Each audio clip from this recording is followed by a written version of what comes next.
everybody, and welcome back to the North American LCS. We're happy to be joined by Skara, who's been having a pretty good day on the Rift right now.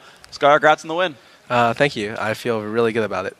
So, coming into this game, right, we heard in sort of the pre-game interviews that you've had a pretty bad scrim record against EG, but you guys have been on fire recently. If I heard this properly, that EG been doing well in scrims for the last couple of months or something, and then you guys were like playing really well in the LCS, though. I think Kitty was just trolled those interviews like really badly. We haven't played EG in a while, though, so we don't know how they perform in scrims, but when we did play them, it was like during relegation, and we did pretty well. Oh, okay. So something that we have heard a lot about, though, is your new analyst that you guys have. It seems like he's helping out a lot, and definitely the whole strategy of having QDPie visualize everything on the map as a turret and just killing all turrets all the time seems to be working out. Can you explain that a little bit more? Well, Kitty really doesn't like his role, so we tried to pinpoint the role down to one factor, and we're like, look, you're a turret killer. Like, you're a demolition expert. Like, you're pretty much Ziggs if he was just physical damage with no spells. So we had him visualize every unit on the map, every creep, every hero, every tower as a turret. Well, the tower turret is redundant. So we feel like that's increased his play, his level of play, because all he thinks about right now is just killing turrets. If there's 10 creeps on the map, that's 10 turrets for him to kill. So he's got a really easy answer now. So how do you weigh in the dragon versus taking turrets? Because you guys went for 2 turrets top, gave up 1 bottom turret and 1 dragon. Would you take that every day? We'd probably take that every time. Like, even if dragon gave more gold than it does now, we still think the additional map pressure is just huge. Like, it lets us be able to make plays, and that's really what we wanted to do.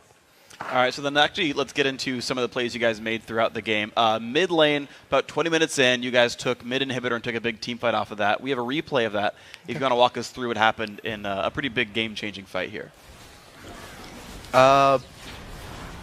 There's nothing here. We're just sieging. We know we're ahead right now by a considerable amount. We knew they had to engage, and Leona was coming from the back. As soon as they stacked up on me here, I knew the game was over because we got a full minefield and the 3-man Jinx rocket. As soon as that hit, like, the problem with their comp is they have to stack up on top of us, and as long as they're not ahead, that's fine, or as long as they're not split pushing us, that's fine. But as soon as they have to stack up, they eat all of our AoE and they just explode into pieces. So I actually want to press you on something there. You just said that as long as they're not split pushing, as long as they have to stack up, how did you guys draw EG then into stacking up against you guys? The early turrets really helped because they helped us establish a lot of map pressure, and we were able to get really good deep wards. So we were able to see like all their potential gank routes, and because of that, we were able to just choose which objective we wanted, like which dragon, which turret, and all of that, and be able to just take very clean fights. Like, if we had ended the game with 0 kills, it would have been fine. But we knew they eventually had to force in on us, and as long as we played it out well, we'd be able to win the game. Was that a factor in your Ziggs build? Because you didn't go with a defensive item, and you knew like if they were all going to collapse on you, then you guys would get AoE damage off? Or was that like a lane build that you were I think the Ziggs build was just like kind of greedy. It didn't really matter what I built as long as it wasn't a Zanya. It's like I can't go full defensive. In that specific team comp, they just need me doing a lot of damage. So as long as I'm able to produce a lot of damage, like I was considering going 2 rings death cap just to get that early mid-game spike. But I decided for a Seraph Shroud just because I'm a little bit greedier. And okay. I didn't really know if it was going to work out, but it seemed to work out okay.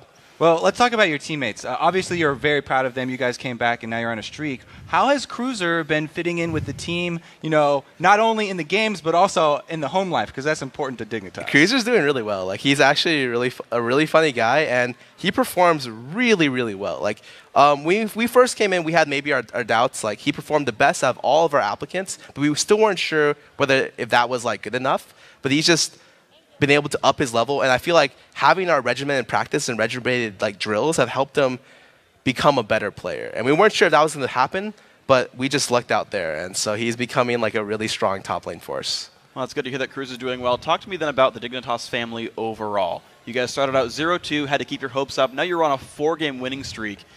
What's this like for Dig? It's just good. Like, we realized that we used to try to hype each other up at the start of every game. Like, we used to be like, hell yeah, guys, we're going to win the game. It's going to be easy. We're going to smash all of our lanes. And we realized we performed terribly when we tried that. Like, we couldn't really control ourselves. We'd go in for these crazy-ass plays, and then we'd just suicide. Like, we'd all die, or some stupid stuff would happen. So we go into every game very calm, very collected. We want to be I think this is how we stated it. If like being fully hyped up is at a 10, we want to be at around a 5. So we just want to go in, go over our game plan, and play very calm and collected.